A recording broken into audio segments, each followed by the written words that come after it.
تبارك الذي بيده الملك وهو على كل شيء قدير الذي خلق الموت والحياة ليبلوكم أيكم أحسن عملا وهو العزيز الغفور صدق الله العلي العظيم.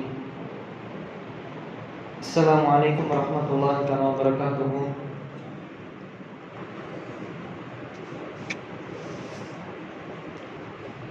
கண்ணியமானவர்களே, இன்று நாம் இருக்கக்கூடிய தலைப்பு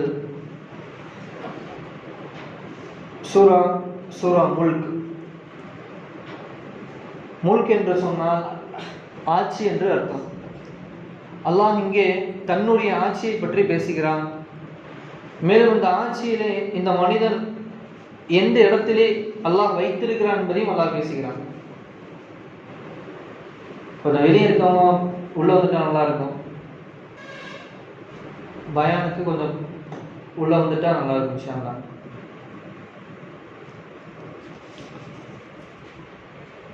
கண்ணியமானவர்களே, இதில் சுருக்கமாக அல்லாஹ் என்னென்ன பேசுகிறான் என்பதை ஃபர்ஸ்ட் நாம் கூறி முடித்து விடுகிறோம். அதற்கு பிறகு சில முக்கியமான ஆயத்துடைய விளக்கத்தை மட்டும் பார்ப்போம் இன்ஷா அல்லாஹ். இந்த சூரா குர்ஆனிலே 67வது அத்தியாயமாக இருக்கின்றது. மொத்தம் 30 வசனங்கள். இன்னும் இதிலே மக்காவிலே அருளப்பட்ட அத்தியாயமாகவும் இருக்கின்றது. கண்ணியமானவர்களே, அல்லாஹ் சுப்ஹானஹு வ தஆலா இதிலே தன்னுடைய ஆட்சியை பற்றி பேசுவதன் காரணமாக இதற்கு சூரா முல்க் என்று பெயரிடப்பட்டுள்ளது. முல்க் என்று சொன்னால் ஆட்சி. அடுத்தபடியாக அல்லாஹ் வானம் பூமி ஆட்சி அல்லாஹ்வுடைய கையில் தான் இருக்கிறது என்று பேசுகிறான்.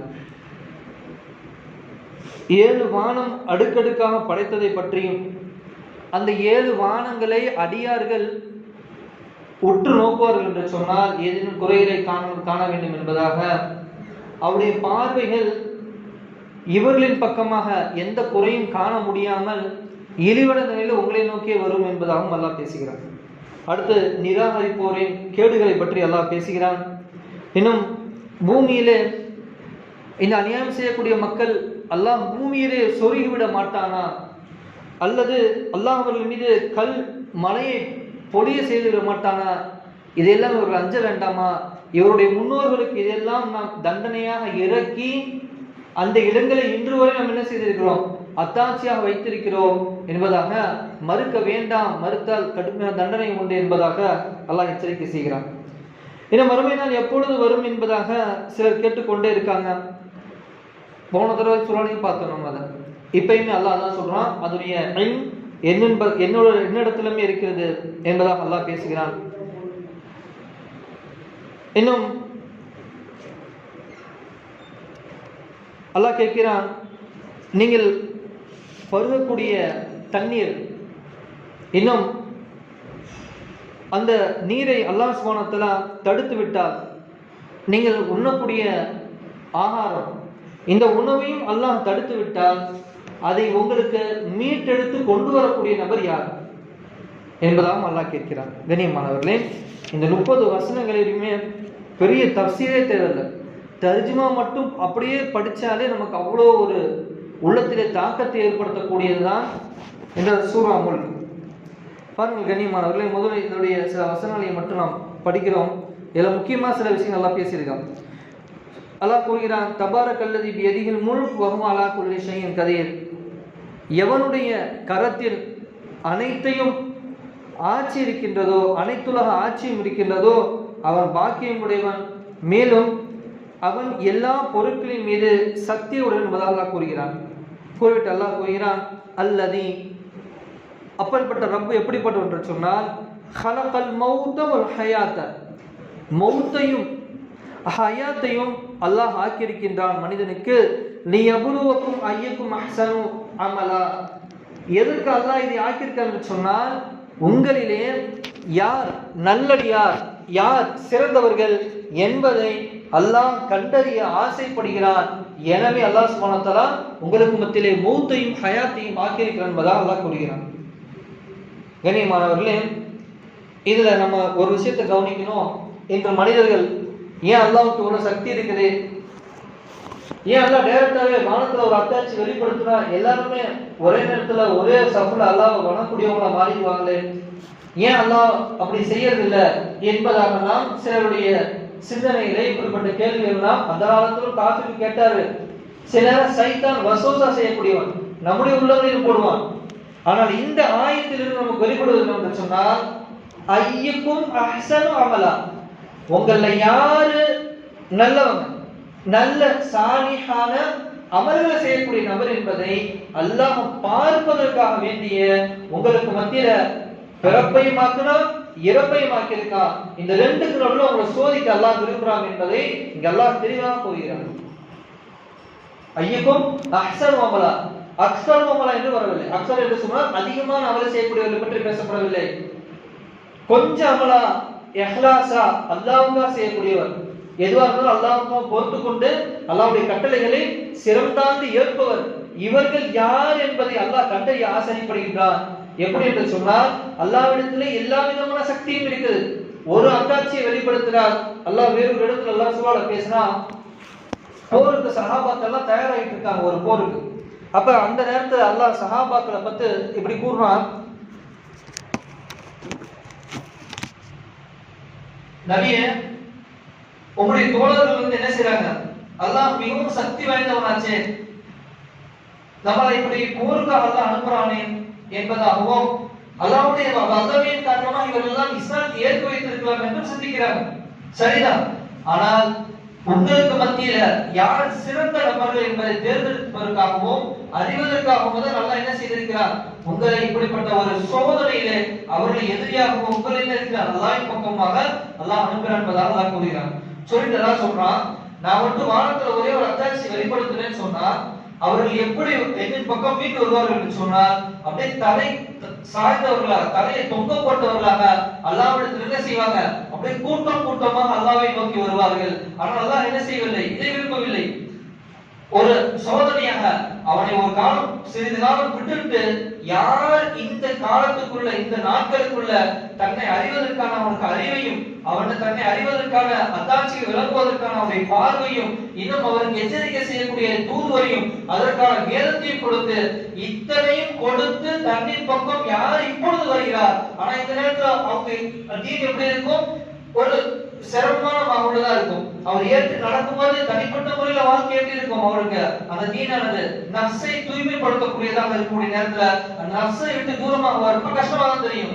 இன்னும் தீனை அமல்படுத்தணும், தன்னிடத்துல சுண்ணத்தான கோலத்தை கொண்டு வர நினைக்கும் போது அவருடைய அரசியலமைப்பும் அவர்களுக்கு என்ன இருக்கும், அந்த இடத்துல சிரமமாக தான் இருக்கும். ஆனால் இத்தனையும் தாண்டி யார் என்னுடைய இந்த கட்டளைகளை சிரம் தாண்டி ஏற்று நடக்கின்றார்களோ அந்த நல்லடியாரை நான் பார்க்க விரும்புகிறேன். எனவே நான் என்ன செஞ்சிருக்கேன் சகோதரர், அல்லாஹ் சொல்கிறான், அல்லதி خلقல் மௌத் வல் ஹயாத லியப்லுவக்கும் அய்யுக்கும் அஹ்சனு அமலா என்று அல்லாஹ் கூறுகிறார். கண்ணியமானவர்களே, புரிஞ்சிருக்கும் நினைக்கிறேன். ஏன் அல்லாஹ் படைச்சா, ஏன் அல்லாஹ் சோதிக்கிறான்னு கேட்டா, தேர்ந்தெடுக்க ஆசைப்படுறான். தேர்ந்தெடுக்கிறவங்க என்ன செய்வான், மறுமையிலே அவர்கள் அரசர்களை போல சொர்க்கத்தில் அவர்களுக்கு என்ன செய்வார்கள், மாட மாளிகைகளில் அமர வைத்து பார்க்க ஆசைப்படுகிறான் அல்லாஹ். இது இரண்டாவது இடத்துல எல்லாம் பேசுகிறான். சொல்லிட்டு அல்லாஹ் சொல்றான், வஹுவல் அஸீஸுல் கஃபூர், அல்லாஹ் தான் மகத்தானவன், அவன் தான் மன்னிக்க கூடியவன் என்பதாக கூறுகிறான். மேலும் அல்லாஹ் சொல்றான், அல்லதி خلق سبع سماوات طباقا, அல்லாஹ் வானங்களை தட்டு தட்டாக, திபாக் என்று சொன்னால் அப்படியே அடுக்கடுக்காக 7 வானங்களை ஆக்கி இருக்கின்றான். மாதரா ஃபி ஹல்கி ரஹ்மான், அல்லாஹ்வுடைய இந்த 7 அடுக்கு வானங்களை நீங்கள் சற்று உற்று நோக்கினீர்கள் சொன்னால், மின் தஃபாவுத் ஃபர்ஜிஅல் பஸர், அதுல ஏதாச்சும் ஒரு குறையை கண்டுபிடிக்கலாம் என்பதாக நீங்கள் அல்லாஹ்வுடைய அந்த வானத்தை உற்று நோக்கினால் உங்களுடைய பார்வை என்ன செய்துவிடும், பலகீனம் அடைந்து ஒரு குறையை கண்டுபிடிக்க முடியாம திரும்பி வந்துடும் என்று சொல்றான். சொல்றான் ஹல் தரா மின் ஃபுதூர், அதாவது ஏதாச்சும் ஒரு பிளவு, எதையாச்சும் ஒரு குறை, ஏதோ ஒரு தூணே இல்லாம இப்பேற்பட்ட ஒரு வானம், அது 7 வானம் அடுக்கடுக்காக நிக்குது என்று சொன்னால் எப்படி ஒரு குறை இல்லாமல் இருக்க முடியும் என்பதாக ஆய்வு கண்ணோட்டத்தோடு நீங்க பார்த்தால் என்ன செய்ய முடியாது, உங்களால எந்த குறையும் கண்டுபிடிக்க முடியாது. இதுதான் வல்ல அல்லாஹ், இந்த ரப்பு தான் உங்களை ஐயுக்கும் அஹ்சனு அமலா, நல்ல அமல்களை கொண்டு அல்லாஹ்வின் பக்கம் மீறக்கூடிய ஒரு யார் என்பதை அல்லாஹ் பார்க்க விரும்புகிறான் என்பதாக இந்த 3 வசனத்துக்கு அல்லாஹ் பேசி முடிக்கிறான். கண்ணியமானவர்களே, அடுத்தபடியாக அல்லாஹ் கூறுகிறார், சும்ம ரஜிஅல் பஸர் கர்ரத்தைன் யன்கலிபு இலைக்கல் பஸருஹா ஹாசியன் வஹுவல் ஹசீன். அல்லாஹ் சொல்றான், சரி அப்படி பலவதை கண்டுபிடிக்க முடியல, மறுபடியும் ஒரு தடவை நம்ம உட்கார்ந்து பார்த்தோம் சொன்னா ஏதாவது தப்ப கண்டுபிடிக்க என்பதாக பின்னர் இருமுறை உங்கள் பார்வையை நீங்கள் பார்க்கிறோம் சொன்னால் அப்பார்வை இழிவடைந்தவதாக, அது களைப்புற்றதாக உங்களிடமே உங்கள் பார்வை திருப்பி வந்துவிடும். அப்படி என்ன செஞ்சிருக்காங்க சொன்னா, இந்த வானத்தை எந்த ஒரு குறையும் இல்லாமல் மிக நேர்த்தியாக அல்லாஹ் அழகாக படைத்திருக்கார் என்பதை அல்லாஹ் கூறுகிறார். சரி சகோதரி, அடுத்து அல்லாஹ் சொல்கிறார், அது மட்டுமா, وَلَقَدْ زَيَّنَ السَّمَاءَ الدُّنْيَا بِمَصَابِيحَ وَجَعَلْنَا رُجُومًا لِلشَّيَاطِينِ وَأَعْتَدْنَا لَهُمْ عَذَابًا شَدِيدًا. பூமிக்கு அருகில் உள்ள வானத்தையும் நட்சத்திரங்கள் என்ற விளக்கை கொண்டு திட்டமாக நாங்கள் அலங்கரித்தோம். இன்னைக்கு நாம் கண்ணுல பார்க்கிற நட்சத்திரங்கள், இந்த நட்சத்திரங்களை நான் உங்களுக்கு என்ன செய்ய அலங்கரிச்சு காட்டியிருக்கேன். இன்னும் அவற்றை ஷைத்தான்களுக்கு எரியப்படுபவர்களாகவும் நாம் ஆக்கினோம். அதை கொண்டு அல்லாஹ் என்ன செய்வான் கேட்டா, சில ஷைத்தான்களை அடிப்பேன் என்பதாக சொல்றான். அவர்கள் கொழுந்துவிட்டு நெருப்பின் வேதனையும் நாம் சித்தம் செய்து வைத்துள்ளோம் என்று அல்லாஹ் சொல்றான். ஏன் அல்லாஹ் அந்த ஷைத்தான் அடிப்பேன் என்று சொல்கிறான்னு சொன்னா, சகோதரனே, இந்த குறி சொல்பவர்களாம் இருக்கிறார்களா, குறி சொல்றவங்க மத்த ஓரளவுக்கு கணிச்சு சொல்லிடுவாங்க. எப்படின்னு கேட்டா, அவங்க சில ஜின்களை வசியம் பண்ணி வச்சிருப்பாங்க. இந்த ஜின்கள் என்ன செய்யும் கேட்டா, வானத்துல மலக்குமார்கள் எழுதக்கூடிய தக்தீர், நாளைக்கு ஒரு அடியானுக்கு என்ன இறங்கும், ஒவ்வொரு மனிதனுக்கு என்ன நலவு இறங்கும் அல்லது என்ன தண்டனை இறங்கும், அவனுடைய தக்தீர், அவன் விபத்துல இதை ஆளாயிடுவானா, இல்ல நாளைக்கு பெரிய அரசனா மாறிடுவானா, இல்ல நாளைக்கு பரம ஏழை ஆயிடுவானா, இல்ல பெரிய பணக்காரன் ஆயிடுவானா என்ற தக்தீர்களை எல்லாம் வானத்தில் எழுதக்கூடியதை அந்த சைத்தான்கள், அந்த ஜின்கள் எல்லாம் வானத்துல ஒட்டு கேட்கக்கூடிய தன்மை எல்லாம் வச்சிருக்கான். எது வரைக்கும்? பெருமானார் ஸல்லல்லாஹு அலைஹி வஸல்லம் அவர்களுக்கு நுபுவத்துடைய பட்டம் கொடுக்கப்படும் வரை. எப்பொழுது பெருமானார் ஸல்லல்லாஹு அலைஹி வஸல்லம் அவர்களுக்கு நுபுவத்துடைய பட்டம் கொடுக்கப்பட்டதோ அதற்கு பிறகு அல்லாஹ் வானத்தை பாதுகாப்பு போட்டு விட்டார். இந்த ஷைத்தான், இந்த ஜின்கள் எல்லாம் மேல போய் எல்லாம் ஒட்டு கேட்டு வந்து குறிகாரத்தை சொல்லலாம் அப்படின்னு வந்தா, அந்த கல்ல அதுக்கு அது இவர்களுக்கு என்று தொங்கவிடப்பட்ட சில நெருப்பு பந்துகள் இருக்குமா, அதை எடுத்து மலக்குமார்கள் வீசுவார்கள். அந்த ஷைத்தானே பிடித்தவர்கள் செல்லும். எதை நம்ம சில நேரம் பார்க்கிறோம், இந்த விரு நட்சத்திரம், அந்த நட்சத்திரம் அப்படியே ஒவ்வொரு மறைஞ்சு வரும். அது ஒரு சைத்தானே எங்கேயோரும் பார்த்துக்கிட்டு வருமா. அப்ப இதுக்கு மேல போனாலே அந்த நெருப்பு பந்துகளை கொண்டு அந்த மலக்குமாருடைய விஷயங்களை கேட்க முடியாத அளவுக்கு நல்லா அடிப்பானா. இதுக்கு முன்னாடி எப்படி இருந்துச்சு கேட்டா, அந்த ஜென்கள் எல்லா செய்தியும் தெளிவாக கேட்டு வந்துட்டு இந்த குறியாளர் சொல்றது நம்ம உருவடிக்கிறோமா அப்படியே போட்டுன்னா சொல்லு சொல்லு சொல்லுவாங்க. அப்ப அதுதான் சொல்லும், அந்த ஜின்னுதான் சொல்லும்.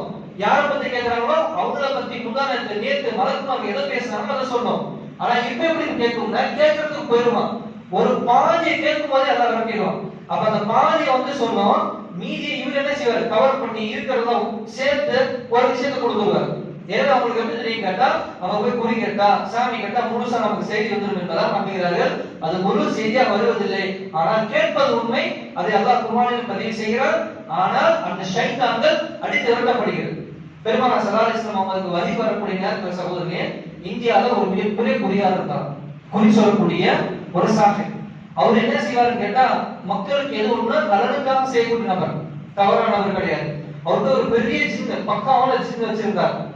அவருக்கு நல்ல மனிதர், ஏழைகளுக்கு உதவி செய்யக்கூடிய நபர். இவர் என்ன செஞ்சாரு, அந்த செய்தி வர நேரத்தில் இவர் வந்து ஒரு ஆளு நடமாட்டம் இல்லாத ஒரு காட்டுல வந்து நினைச்சிருப்பாருன்னா படுத்து வானத்தை பார்த்து சிந்திச்சுட்டு இருப்பாரு. அப்ப அவர்கிட்ட குறி சொல்ற ஜின்னு வரும். ஒரு 2 நாள் 3 நாள் ஆகும் அந்த ஜின்னு இவர்கிட்ட செய்தியை கொண்டு வந்திருக்காரு. ஏன்னா இவர் எல்லாம் சொன்னாதானே போய் அங்க யாராவது சொல்லி காசு சம்பாதிக்க முடியும். அப்ப ரொம்ப கோபத்துல படுத்திருப்பாரு. அந்த ஜின்னு வந்து கேட்பாரு, எங்க போன இத்தனை நாளா, ஏன் இத்தனை நாளா எந்த செய்தி கொண்டு வரல என்பதாக. அப்ப அது சொன்னோம், உனக்கு இன்னைக்கு நீ எதிர்பார்க்கிற ஒரு மகத்தான விஷயத்தை கொண்டு வர, இந்த செய்தியை வானத்து என்னடக்கு நாங்க கேட்டுக்கிறதுன்னு சொன்னோம். ஆனால் எங்களால ஒரு 3 நாள் மேல போக முடியல. அப்படி நாங்க போகும்போதெல்லாம் எங்களை ஒரு நெருப்பு பந்து என்னது துரத்துது, வானவர்கள் அதை கொண்டு அடிக்கிறாங்க அப்படின்னு சொன்னோன்னே, அப்ப இதுக்கு என்ன அர்த்தம் சொல்லுங்க, இதுக்கு என்ன அர்த்தம் கேட்கிறாங்க. அப்ப ஜின்னு சொல்லுது, எங்களுக்கு ஒரு செய்தி மட்டும் உறுதியாகி போச்சு, எப்பொழுது அல்லாஹ் இறை தூதுவர்களை இந்த பூமியில் இறக்கிடுவானோ அப்பொழுது வானத்துக்கு அல்லாஹ் பாதுகாப்பு போட்டுருவான். அப்படி முகமது என்ற ஒரு நபர் மக்காவில அவருக்கு தூதுத்துவம் கிடைக்கப்பட்டதாக எங்களுக்கு செய்தி கிடைச்சிருக்கு. நீ அதனால இப்படி இந்த குறி சொல்றதெல்லாம் விட்டு அந்த நபர்கிட்ட போய் நீ கையை பிடிச்சி அவரின் மூலியமாக நீ அவர் கொண்டு வந்திருக்க மார்க்கத்தை மக்கள்கிட்ட கொண்டு போறதுக்கு இந்த குறி சொல்லி நீ மக்கள்கிட்ட நீ ஒரு நல்லது செஞ்சுட்டு இருக்கல, இதை விட அதுதான் உனக்கு சிறப்பு என்பதா சொன்னவன அந்த மனிதர் அந்த குறி சொல்ற விஷயத்தை விட்டுட்டு இங்க இருந்து ஹிந்துஸ்தான்ல இருந்து பயணம் செய்து நபிசாசமோவை சந்திக்க சென்றார் என்பதும் வரலாறு. கண்ணியமானவர்களே, இவ்வளவு விஷயங்களை அல்லாஹ் சுருக்கமாக பேசி முடிக்கிறாங்க. இதை ஒரே ஒரு ஆயத்து தான் பார்த்தோம். ஆனா இந்த தஃசீர்கள்ல இவ்வளவு விஷயங்களை இமாம்கள் கோர்வை செய்து அந்த சம்பவங்களை எழுதுறாங்க. அடுத்த சகோதரர் அல்லாஹ் என்ன சொல்கிறான்? 6வது அத்தியாயம், வலல்லதீன கஃபரு இன்னும் இறை மறுபார்வையாளர்களா ரப்பிஹிம் அதாபு ஜஹன்னம வ பிக்ஸல் மஸீர், அவர்களுக்கு கொழுந்து விட்டறியும் கெட்ட ஒதுக்குமிடம் அவங்களுக்காக இருக்கு. மேலும் அல்லாஹ் சொல்றான், அது அவர்கள் தூக்கி போடப்பட்டால் அது கொதிக்கும் நிலையில் கழுதையின் சப்தத்தை போல் அவர்களுக்கு ஒரு சப்தம், அந்த அவர்கள் உடக்கூடிய சப்தம் அந்த நரகத்திலிருந்து வெளியாகும் என்பதாக அல்லாஹ் சொல்றான். அடுத்து அல்லாஹ் சொல்றான், அவர்கள் மீது உள்ள கோபத்தினால் அது அப்படியே வெடித்து நெருக்கும், அந்த நரகம் வெடித்து நெருக்கும். அதில் ஒவ்வொரு கூட்டத்தாரும் போடப்படும் போதெல்லாம் அந்த நரகவாசி காவலர்கள் இந்த கேள்வி கேட்பாங்க. அது அரபி வார்த்தை பார்க்கணும். அவங்கள்ட்ட கேட்பாங்க, தகாது தமையஸு மினல் கைர் குல்லமா உல்பிய ஃபீஹா ஃபௌஸுன் சஅலஹும் ஹஸனதஹா அலம் யஅதிகும் நதீர். கூட்டமா நரகத்தை தூக்கி போடுறப்ப அந்த மலக்கு கேட்பாரு, என்னப்பா இந்த நரகத்தை குறிச்சு உனக்கு எச்சரிக்கை செய்யற ஒரு தூதர் ஒட்ட வரலையா, ஒரு தூதர் ஒட்ட வரலையா என்பதாக கேட்டுட்டு தான் அந்த ஆணோட முடிச்சு சொல்லி கூடாது. அப்படி தூக்கி போறதுக்கு முன்னாடி அந்த நபர் என்ன பதில் கொடுப்பாருன்னு சொன்னா, காலு ஏன் இல்ல பலா ஏன் இல்ல قد جاءنا திட்டமாக ஜாஅனா நதீர், ஒரு எச்சரிக்கையாளர் எங்கள்கிட்ட வந்தாங்க. ஃபகதப்னா, நாங்க ஒரு என்ன செஞ்சிட்டோம், மறுத்துட்டோம். வகுல்னா, மேலும் நாங்க இப்படி சொன்னா, மா அன்ஸலல்லாஹு மின் ஷைஇன், அல்லாஹ் என்ன செய்யல, உங்களுக்கு எந்த விஷயத்தை இறக்கி வைக்கல. இன்னன்தும் இல்லா ஃபீ தலாலின் கபீர், நீங்க மிகப்பெரிய வழிகேட்டில் இருக்கீங்க என்பதாக அந்த எங்களுக்கு நேர்வழி கொடுக்கும் தூதுவே நாங்க என்ன செஞ்சிட்டோம், பெரிய பொய்யன் ஆக்கிட்டோம் என்பதாக சொல்றோம். அதை கேட்டுட்டுதான் அவங்க என்ன செய்யறதில்லை, அவருடைய அந்த ஸ்டேட்மெண்ட்டை வாங்கிட்டு தான் அவர்கள் உள்ள தூக்கி போடுவாங்க. அதுக்கப்புறம் என்ன சொல்றாங்க பாருங்க, வகாலு லவ் குன்னா நஸ்மா அவ் நாமில் மா குன்னா ஃபீ அஸ்ஹாபி ஸஈர். அவர் சொல்றாரு, மேலும் அந்த எச்சரிக்கையாளர்களின் சொல்லை நாங்கள் செவியேற்கிறவர்களாக அல்லது சிந்திப்போராக இருந்து போறோம் என்று சொன்னார், கொழுந்து விட்டெறியும் நரகவாசிகளில் நாங்கள் ஆகியிருக்க மாட்டோம் என்றும் அந்த இடத்துல அவர் பதில் சொல்றாங்க. அவருடைய பாவத்தை அவர்களே ஒப்புக்கொள்வார்கள். எனவே நரகவாசிகளுக்கு அல்லாஹ்வுடைய அருள் மிக தூரமாக இருக்கும் என்பதாக அல்லாஹ் கூறுகிறார். மேலும் நிச்சயமாக எவர்கள் அந்த ரங்கத்திலும் தங்கள் இறைவனை பயப்படுகிறார்களோ அத்தகையோர்கள் அவர்களுக்கு பாவ மன்னிப்பும் பெரும் கூலியும் உண்டு. கவனம் பாருங்க சகோதரே, அந்த ரங்கத்தில் அல்லாஹ்வை பயப்படுவார். முதல் சஃப்ல இல்ல அல்லது பள்ளியில் இல்ல, அந்த ரங்கத்தில் பயப்படுவார். அந்த ரங்கம் அவருக்கும் அல்லாஹ் மட்டும் தெரியும். ஆனால் அந்த நபர்கள் எல்லாம் குறித்து சொல்கிறான், யார் அப்படி அல்லாஹ் பயப்படுறாங்களோ, யார் இல்லாத நேரத்தில் அல்லாஹ்வுடைய ஒரு ஷைத்தானுடைய வஸ்வசா ஊசலாட்டம் ஏற்படுவது அல்லாஹ் அஞ்சிக் கொள்கிறாரோ அவரை என்ன செய்யறான், அல்லாஹ் அவன் எப்பே கொடுக்குறான், மறுமையில நற்கூலி தருகிறார் அல்லாஹ் சொல்றான். சொல்றான், மனிதர்களே உங்களுடைய பேச்சை நீங்கள் ரகசியமாக பேசுங்கள் அல்லது பகிரங்கமாக உறக்க பேசுங்கள். எவ்வாறாயினும் நீங்கள் அவன் உங்களுடைய நெஞ்சங்களில் உள்ளவற்றை எல்லாம் அல்லாஹ் அறிந்து கொள்ளக்கூடியவனாக இருக்கிறான். அனைத்தையும் படைத்தவனாகிய அவன் உங்களுடைய ரகசியம் அறிய மாட்டானா? அவன் நுட்பமாக அறிபவன், நன்கு தெரியக்கூடியவன் தான் உங்களுடைய ரப்பு அல்லாஹ் என்பதாக அல்லாஹ் கூறுகிறான். அதாவது இது நம்ம எப்பயுமே சொன்னோம், ஒரு சூறான் எடுத்தா அதுல அல்லாஹ் பிரிப்பான். நம்ம ஐனை என்ன பாக்குறோம்னா, அந்த ஒரு ஐன்ல ஒரு தலைப்பு ஒரு டாபிக் பேசுவோம். இப்போ முதல்ல ரெண்டு ஐன் தான் முதல் டாபிக் எல்லாம் பேசி முடிச்சுட்டு அடுத்த ரெண்டாவது டாபிக் எல்லாம் எடுக்கிறான். மறுபடியும் அல்லாஹ் அந்த படைப்பை பத்தி மீண்டும் பேச ஆரம்பிக்கிறான். அவனை பூமி உங்களுக்கு மிருதுவாக வாழ்வதற்கு வசதியாக ஆக்கி வைத்தான். எனவே அதனுடைய பல திசைகளில் என்ன செய்ய நடந்து சென்று உங்களுடைய படைக்கப்பட்டுள்ள அவனுடைய உணவிலிருந்து உண்ணுங்கள். மரணத்திற்கு பின்பு உயிர்த்தெழுதல் அவன் பக்கமே இருக்கு. நீங்க என்ன செய்ய, அல்லாஹ் எந்த பக்கம்னா போய் என்ன தேடிக்க வந்து போகும், பிரச்சனை இல்ல. ஆனால் நீங்க மரணிக்க போவதும் உண்மைதான், அதுக்கப்புறம் அல்லாஹ் பக்கம் மீத போவதும் உண்மைதான். வானத்தில் இருப்பவர் உங்களை பூமியில் அழுந்து செய்திருவார் என்பதை பற்றி நீங்கள் அச்சப்பட்டு இருக்கிறீர்களா? அப்பொழுது பூமியானது நடுங்கும். அல்லாஹ் என்ன சொல்றாங்கன்னா, உங்கள் மேல அல்லாஹ் அதாப் இறக்க நாடினான்னு சொன்ன ஒரு நிலநடுக்கத்தை கொடுக்கும் நாளைன்னு சொன்னா அல்லாஹ் அதுக்கு சக்தி இருக்கு. ஆனா என்ன செய்யறீங்க? இதை நினைச்சு எச்சரிக்கை அடையக்கூடியவர்களாக இல்லை. இதோடைய பயமே அவங்களுக்கு கிடையாது. ஆனா இதை நினைத்து பூமி நடுங்கிக் கொண்டிருக்கிறது என்பதாக அல்லாஹ் பதிவு செய்யறான். அல்லாஹ் சொல்றான், அல்லது வானத்தில் இருப்பவன் உங்கள் மீது கல் மலையை அனுப்புவதை பற்றி நீங்கள் அச்சப்பட்டிருக்கிறீர்களா? எனவே என்னுடைய எச்சரிக்கை எவ்வாறு இருக்கும் என்பதை விரைவில் நீங்க பார்த்துக் கொள்வீர்கள் என்பதாக அந்த மறுக்கக்கூடிய காற்றில் எடுத்து அல்லாஹ் பேசுறான். மீண்டும் அல்லாஹ் சொல்றான், இவர்களுக்கு முன் இருந்தவர்களும் நம் தூதர்களை திட்டமாக பொய்யாக்கி கடும் வேதனைக்கு உள்ளானார்கள். எனவே அவர்களை அழிப்பது கொண்டு என்னுடைய வெறுப்பு எப்படி இருந்தது என்பதை என்ன செய்வது இவர்களை போய் பார்க்கட்டும் என்பதை அல்லாஹ் கூறுறான். இவருடைய முன்னோர் யார்? இஸ்மாயில் அலைஹிஸ்ஸலாத்து வஸ்ஸலாம், நூஹ் அலைஹிஸ்ஸலாத்து வஸ்ஸலாம், இன்னும் மதீன் வாசிகள். இவர்கள் எல்லாம் எப்படி கொடூரமாக அழிக்கப்பட்டார்கள். லூத் அலைஹிஸ்ஸலாத்து வஸ்ஸலாம் எப்படி அழிக்கப்பட்டார்கள், அதனுடைய மிச்ச சுவடுகள் இன்னும் இருக்கு. மறுக்கிறாங்களா? போய் அவங்க நபி என்ன செய்ய நீங்க பார்க்க சொல்லுங்க. அவர்களுக்கு மேல் ஆகாயத்தில் இறக்கைகளை விரித்தவையாகவும் அவை மூடிய நிலையில் பறக்கும் பறவைகளை அவர்கள் பார்க்கவில்லையா? அளவற்ற அருளான தவிர வேறு எவரும் அவரை கீழே விழாமல் அவற்றை தடுத்து வைக்கவில்லை. நிச்சயமாக அவன் ஒவ்வொரு பொருளை பார்க்கின்றான். இந்த அதாபெல்லாம் ஒரு பக்கம் அல்லாஹ் எச்சரிக்கை செஞ்சிட்டு அல்லாஹ் சொல்றான், என் படைப்பு இந்த பறவை இருக்குல்லவா, அது அந்த ரகத்துல பறக்கிறதுக்கு இது என்னுடைய அத்தாட்சியிலிருந்து ஒரு அத்தாட்சி. நீ இதை சிந்திச்சு பார்த்து என்ன நீ விளங்க மாட்டியா அடியான் என்பதாகவும் அல்லாஹ் என்ன செய்யற சொல்லுது. மீண்டும் அறிவுடையவர்களுக்கு அறிவுரை அந்த சிந்திக்கக்கூடிய விஷயத்தை சொல்லி அல்லாஹ் அவர்கள் புரிய வைக்கிறான். அடுத்து சொல்றான், அளவற்ற அருளானை தவிர உங்களுக்கு உதவி படையாக இருந்து உங்களுக்கு உதவி செய்கிறவர் யார்? அல்லாஹ் தவிர உதவி செய்யக்கூடிய படை எந்த படை உங்களுக்கு இருக்கு? இறை நிராகரிப்பாளர்கள் ஏமாற்றத்திலே தவிர வேறில்லை. அவர்கள் சைத்தான் இப்படிதான் என்ன செய்வாங்க, நான் உங்களுக்கு என்ன செய்யறேங்க, நான் உங்களுக்கு எப்பயுமே கூட இருப்பாங்க. அப்படியே மக்கள் யார்கிட்ட இல்லாத ஒரு தந்திரங்கள் அந்த ரகசியங்கள்லாம் ஜின்கள் இருப்பதை போன்றும் அந்த ஜின்னை வழங்கக்கூடியவர்கள் காட்டுவதை போன்றும் இருக்கும். அந்த காட்சிகள் அந்த பிம்பங்கள் இருக்குமே தவிர ஆனா அவைகளெல்லாம் ஒருபோதும் என்ன செய்யறது அவர்கள் பரவலிக்காத என்பதை எல்லாம் பேசுகிறான். தான் வழங்கும் உணவை அல்லாஹ் அவன் தடுத்து கொண்டால் உங்களுக்கு உணவு வழங்குவோன் யார்? அல்லாஹ் கேட்கிறாங்க. அல்லாஹ் தடுத்துட்டான்னு சொன்னா வழங்குவோர் யார்? எனினும் அவர்கள் பெருமை அடிப்பதிலும் சத்தியத்தை வெறுப்பதிலும் தான் மூழ்கி இருக்கிறார்கள் அல்லாஹ் சொல்றாங்க. நம்ம நினைக்கிறோம் உணவுங்கிறது நம்ம பூமியில இருந்து நிறைஞ்சு வருது என்பதாக. அவங்க தெளிவா அதை பயன் பண்றாங்க. உணவு என்பது உங்களுக்கு வானத்திலிருந்து இறங்குது. ரிஸ்க்ங்கிறது வானத்திலிருந்து இறங்குது. எனவே ரிஸ்கோட செய்யுங்க, பூமியில போய் தராதீங்க, கையேந்தி அல்லாஹ்வை தேடுங்க என்பதாக தெளிவா பேசுறாங்க. அப்ப இதுல என்ன தெரியுது? அல்லாஹ் உங்களுக்கு உணவை தடுத்து விட்டார், உங்களுக்கு யார் ரிஸ்க் கொடுப்பார்? நீங்க இதெல்லாம் யோசிக்க மாட்டீங்களா? தன்னுடைய முகத்தின் மீது முகங்குப்புற விழுந்து நடப்பவன் மிக நேரான வழியில் இருக்கின்றானா? அல்லாஹ் ரெண்டு பேர் ஒப்புமை பண்ணி சொல்றான். ஒருத்தர் நடந்து போய் முகங்குப்புற கீழே போகுதுன்னா இவனும், அல்லது நேரான வழியின் மீது சீராக நடந்து செல்கின்றான இவர்கள் இருவரும் சமமாயிட முடியுமா?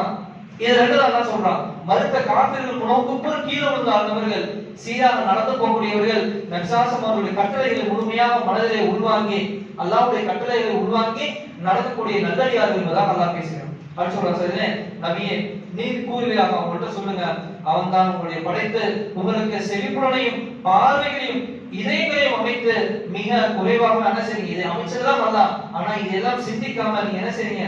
மிக குறைவாகவே நீங்க நன்றி செலுத்துகிறீர்கள். கனியமானவர்களே, இந்த பார்வையை பத்தி இன்னைக்கு நம்ம ஆய்வு செய்யறாங்க. பார்வையை பத்தி ஆய்வு செய்யறாங்க.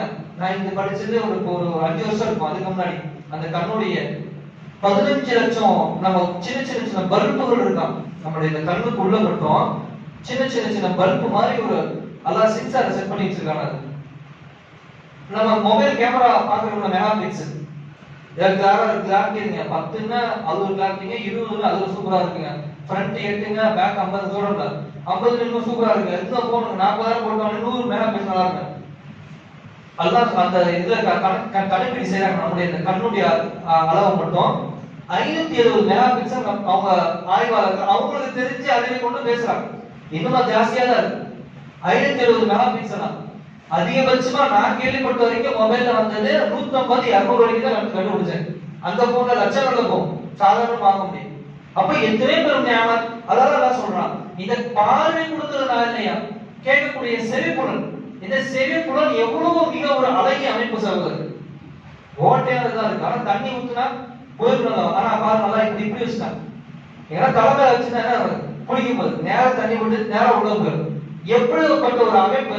அதான் சொல்றான், இதை நான் உங்களுக்கு மிக அழகான நேர்த்தியா படைச்சு வச்சிருக்கேன். இதை விட அல்லாஹ் சொல்றா பாருங்களே, இதயத்தையும் ஆஃப்ரிக்கான்ற வார்த்தையை பயன்படுத்துவாங்க. அந்த அரபி வார்த்தை கேளுங்க. குல் ஹுவல்லதி அன்ஷஅக்கும் வஜஅல லக்கும் ஸம்அ வல் அப்ஸார வல் ஆஃபிதா கலிலம் மா தஷ்குரூன். அல்லாஹ் உடைய இதயங்களை படைச்சிருக்கேன்னு சொல்றான். இந்த இதயத்தை பத்தி நம்ம பெருசா சொல்ல வேண்டிய அவசியமே இல்லை. நமக்கு கண்டிப்பா நம்ம எல்லாருமே அதை ஒவ்வொரு நிமிஷம் நம்ம துடிப்பா உணர்ந்துகிட்டே இருக்கு. எத்தனை பெருமா இதுல இதுல அந்த டாக்டர்களே, அந்த துறையில அந்த ஃபண்ட்ல உள்ள நபர்களே ஆச்சரியப்படுகிறார்கள். இது ஒரு படைப்பாளன் படைக்காமல் இயற்கையாக ஏற்பட்டுச்சுன்னு சொன்னா நிச்சயமாக முட்டாளாக தான் இருக்க முடியும். என்ன சொல்றது? ஒரு போனு இவ்வளவு பிராண்டா கண்டுபிடிச்சு எல்லாம் கண்டுபிடிச்சு எங்கேயோ போட்டாங்க. இதுதான் உருவாகி வந்துருச்சு அவன் ஒருத்தர் எடுத்து அட்வர்டைஸ் கொடுத்தா அவன் என்ன செய்வாங்க? பெரிய முட்டாளா இருக்கான்னு சொல்லுவாங்க மாட்டாங்களா?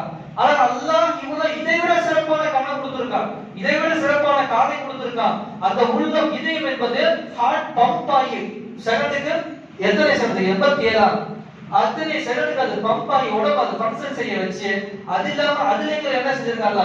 ரூஹுங்கிற செட்டப்பை கொடுத்து உங்களுக்கு என்ன ஈருலகத்தினுடைய செயல்பாடுகளையும் அல்லாஹ் அதுல பதிவு செஞ்சுட்டு இருக்கான். அப்படிங்கிறப்ப இது எத்தனை ஒரு நினைச்சு பார்க்கவே பிரமிப்பான ஒரு விஷயம் சகோதரர்கள். நினைச்சு பார்க்கவே ஒரு பிரமிப்பான ஒரு விஷயம் தான் இது. எனவே அல்லாஹ் சொல்றான், ஆனால் மிக குறைவானவர்களாக நீங்க என்ன செய்றீங்க? நன்றி செலுத்துகிறீர்கள். கலிலம் மா தஷ்குரூன். இத பத்தி சிந்திச்சு பார்த்து என்ன செய்யல, நீங்க நன்றி செலுத்துறது. இப்ப கொடுத்த இந்த நியமத்தை குறித்து அல்லாஹ் மறுமையில கேட்டாலே நம்ம என்ன செய்யணும் சகோதரர்கள்? நம்ம சொர்க்கமே போக முடியாது.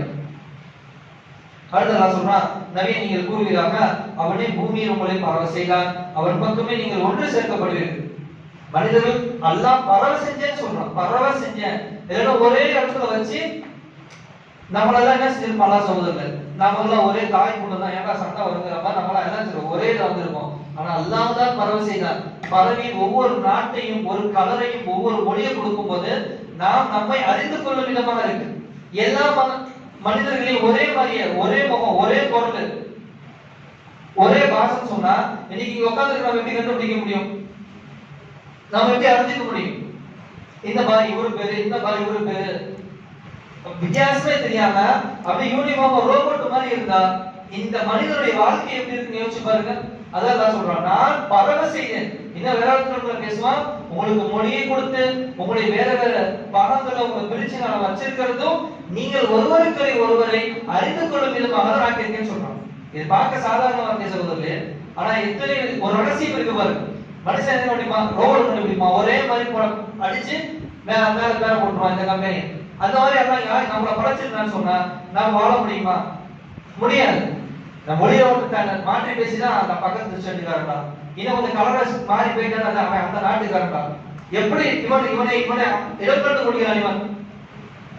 இதை நான் சொல்றது. அடுத்ததான் சொல்லிக்கிறான், நீங்கள் உண்மையாளர்களாக இருந்தால் வறுமை பற்றி இந்த வாக்குறுதி எப்பொழுது நிறைவேறும் என்று அவர்கள் கேட்கின்றனர். யாரு? காஃபிர்கள் நபியிட்ட கேட்கிறாங்க. அப்ப அல்லாஹ் சொல்றான், நிச்சயமாக அது பற்றி அவ்வறிவு அல்லாஹ்விடமே உள்ளது.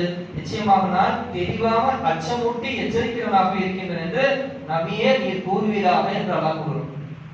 கண்ணியமானவர்களே, இதுதான் இஸ்லாத்துக்கும் மத்தவங்களுக்கும் உள்ள ஒரு வித்தியாசம்.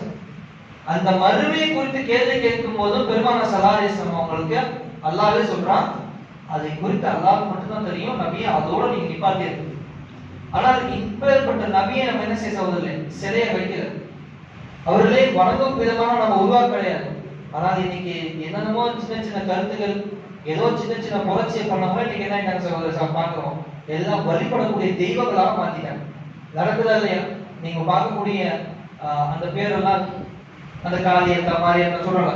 ஒரு காலத்தில் வந்த நல்லடியார் அந்த மக்கள் மீது அன்பு கொண்டு தன்னுடைய செல்வங்களை மாறி வளர்க்கிறவர்களான தவிர அவர்கள் என்ன இல்லை கடவுள் என்று தன்னை எங்கேயும் அவர்கள் கூறியவர்கள் கிடையாது. பின்ன வந்தவர்கள் அவருடைய முகங்களை பார்க்காமல் இருக்க முடியாம சிலையை வடிச்சு டெய்லி கவனிக்க ஆரம்பிச்சாங்க நல்லடியார். அதுக்கு பின்னாடி வந்தவங்க அதை பார்த்துட்டு இருந்ததை வணங்க ஆரம்பிச்சாங்க, கும்பிட ஆரம்பிச்சாங்க. பின்னாடி வந்தவங்க இதுதான் நம்முடைய கடவுள் ஆக்கிட்டாங்க. ஷைத்தான் இப்படிதான் வழிகெடுத்துருவோம். ஆனா நபிஸல்லல்லாஹு அவங்களுக்கு பாருங்க, என்னதான் அல்லாஹ் சுப்ஹானஹு வ தஆலா எவ்வளவுதான் அவங்களை கொண்டு உழைப்பை வாங்கியிருந்தாலும் பெருமானார் ஸல்லல்லாஹு அலைஹி வஸல்லம் எனக்கு அந்த கல்வியே கிடையாது என்பதான் சொன்னாங்க. இதுதான் நம்ம மத்த உள்ளவர்களுக்கும் இங்கே பார்க்கணும். பெருமானார் ஸல்லல்லாஹு அலைஹி வஸல்லம் எதுவா இருந்தாலும் அல்லாஹ்வுடைய வகியை எதிர்பார்த்து எதிர்பார்த்து பதில் சொல்லுவாங்க. ஒரு தடவை யூதர்கள் ஏதோ கேட்கும் பொழுது நபி ஸல்லல்லாஹு அலைஹி வஸல்லம் இன்ஷா அல்லாஹ்னு சொல்ல மறந்துடுவாங்க. இதன் காரணமா வகி 3 நாள் தடைபட்டு போயிடும். அவங்க நினைச்சுவாங்க ஏதோ நபி ஸல்லல்லாஹு அலைஹி வஸல்லம் அவங்க சரியான ஆள் கிடையாது என்பதாக. 3 நாள் கழிச்சு அவங்க ரொம்ப நாள் கழிச்சு வரும்பொழுது 3 நாள் ரொம்ப நாள் கழிச்சு வருவாங்க பேசணும். ஏன் இவ்வளவு நாள் கழிச்சு வந்தீங்க, இந்த மக்கள் தப்பா நினைச்சிட மாட்டாங்க. நீங்க இன்ஷா அல்லாஹ்னு சொல்ல அல்லாஹ் நாடுனா நான் பதில் சொல்றேன், ஏன் நீங்க சொல்லாம போயிட்டீங்க?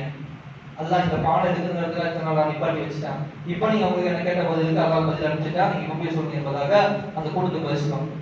இப்படி அல்லாஹ்வை அல்லாஹ்வாகவும் தான் எவ்வளவு அடியார் என்பதை பெருமானார் ஸல்லல்லாஹு அலைஹி வஸல்லம் மீண்டும் மீண்டும் மீண்டும் உணர்த்தி கொண்டே இருந்தார்கள்.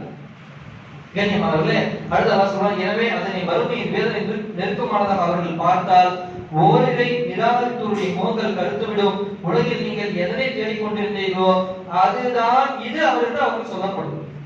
சிறையில் அடிக்கிறான், இன்னைக்கு இங்க இருக்கிற இந்துத்துவா ரொம்ப பண்றாங்க. ஒண்ணும் இல்லை சகோதரர்களே, அந்த வாக்களிக்கப்பட்டதே அவன் வாயாலே அவுத்து போனான். உங்களுக்கு வரல, தூதர் வரலையா? இன்னைக்கு என்ன உலமாக்களே கொண்டு போய் ஜெயில குடிச்சு போறாங்க. அந்த உலமாக்கள் சத்தியத்தை பேசுறாங்க, உளவுத்துறை மூலியமா தெரியாமலே இருக்கும். நிஜாமுதீன் மர்கஸ் என்ன பேசுறாங்க தெரியாமலே இருக்கும். எல்லாமே தெரியும். நபிமாருடைய அந்த விஷயங்களை உலமாக்களும் இது வேற எடுத்து செய்யக்கூடியவருடைய மூலியமாக ஓரிரை கொள்கை பறைசாற்றப்பட்டு விட்டது இந்தியாவில். தெரிந்திருந்து என்ன செய்யறாங்க, அடக்குறாங்க. இவங்க நிலைமை எல்லாம் என்ன, நாளைக்கு மறுமையில உங்களுக்கு ஒரு தூதர் வரலையான்னு கேட்டா வந்தாங்கன்னு நம்மளெல்லாம் ஸ்டேட்மெண்ட் தான், நம்மளாம் அத்தாட்சி அவங்க வந்தாங்க. அப்படிப்பட்ட ஒரு கூட்டம் வாழ்ந்துட்டு தான் இருந்தாங்க. அவங்களாம் பார்த்தோம், அவங்களாம் அப்படிதான் சொல்லிட்டு இருந்தாங்க.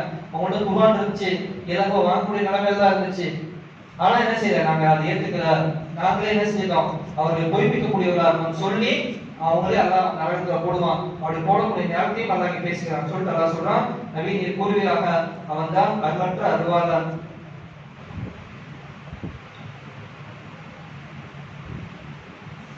அவன் மீது நாங்கள் நம்பிக்கை கொண்டோம், மேலும் அவனையே முற்றிலும் சார்ந்திருப்போம். பகிரங்கமான வழிகேட்டில் யார் இருக்கிறார்கள் என்பதை விரைவில் நீங்கள் அறிந்து கொள்வீர்கள். நீர் கூறுவீராக, நபியே, உங்களுடைய தண்ணீர் பூமியில் உறிஞ்சப்பட்டு வெகு ஆழத்தில் சென்று விட்டால் பிறகு பொங்கி ஓடும் நீரை உங்களுக்கு கொண்டு வருபவன் யார்? கடைசியா இந்த ஆயத்தை சொல்லி அல்லாஹ் அப்படிங்கிறான் சொல்றாங்க. அப்ப மறுமையில் அல்லாஹ் என்ன செய்யணும் கேட்டா, யார் ஈமான் கொண்டார்களோ அவர்கள் மீது அல்லாஹ் கருணை காட்டுகிறான். யாரெல்லாம் மறுக்கின்றார்களோ அவர்கள் வாயாலே மறுமையில் அந்த தவறுகளை ஒப்புக்கொள்ள வைத்து பிறகு அந்த மலக்குமார்கள் மூலியமா தூக்கி நரகத்துல போடுவார் என்பதாக இதில் அல்லாஹ் தன்னுடைய வெளிரங்கமான இன்னைக்கு கொடுக்கப்பட்ட நியாயத்தின் அத்தாட்சியை பேசுறான். மறுப்பவர்களுடைய நிலை என்ன என்ற காட்சியையும் அல்லாஹ் படம்பிடித்து காட்டுகிறான். இதெல்லாம் சிசிடிவி சொல்றாங்க, நான் சிசிடிவி வச்சு பார்த்துட்டேன். இது இப்படி ஒரு சிசிடிவி இருக்கு, இந்த காட்சி இங்கே காட்டுறோம். அதனால இன்னைக்கு அல்லாஹ் கிடையாது. இது சூரா முல்க், இது ஒரு இதுதான். நாளைக்கு இன்ஷால்லா இதோட ஒரு சூரா இருக்கு, சூரா வாக்கியா. இதெல்லாம் நமக்கு பெரிய தப்சீரே தேவையில்லை. அப்படி தரிசனமாவே நம்ம அப்படியே கடகடகட படிச்சாலே நம்முடைய உள்ளங்கள் நடுங்க ஆரம்பிச்சிடும். ஆழமான இவர் சிந்தனை சிதறல் இல்லாம அந்த ஆயத்தை நம்ம அல்லாஹ் நிற்கிறோம் என்பதாக நினைத்து கேட்டோம் என்று சொன்னால் நமக்கு என்ன செய்ய சோதரர்கள் உள்ளங்கள் நடுங்க ஆரம்பிச்சிடும். சார் இதோட சூரா வாக்கியா நாளைக்கு படிப்போம். அடுத்த ரஹ்மான் சொல்றாரு, தொடர்ந்து அடுத்தடுத்தனால அவருடைய முழு விஷயங்களை கண்டினியூ பார்ப்போம். சூரா வாக்கியில் என்ன அல்லாஹ் பேசுவாங்கன்னா, மறுமையுடைய ஒட்டுமொத்த அந்த காட்சியுமே அல்லாஹ் பேசுவோம். யார் யார் எங்க நிறுத்தி அல்லாஹ் எப்படியெல்லாம் கேள்வி கேட்பான் என்பதாக ரொம்ப தெளிவா இருக்கும். இன்ஷால்லா அதை நாளைக்கு பார்ப்போம். இன்ஷால்லா வல்லல்லாஹ் இந்த சூரா முல்கை தபாரக் சூராவை மனனம் செய்து ஓதக்கூடிய, இன்னும் தொழுகையில் இதனுடைய அர்த்தத்தை விளக்கி ஓதக்கூடிய பாக்கியத்தை நமக்கு அல்லாஹ் தந்தல் புரிவானாக. ஆஃபிரு அல்ஹம்துலில்லாஹி ரப்பில் ஆலமீன். அஸ்ஸலாமு அலைக்கும் வரஹ்மத்துல்லாஹி வபரகாத்துஹு.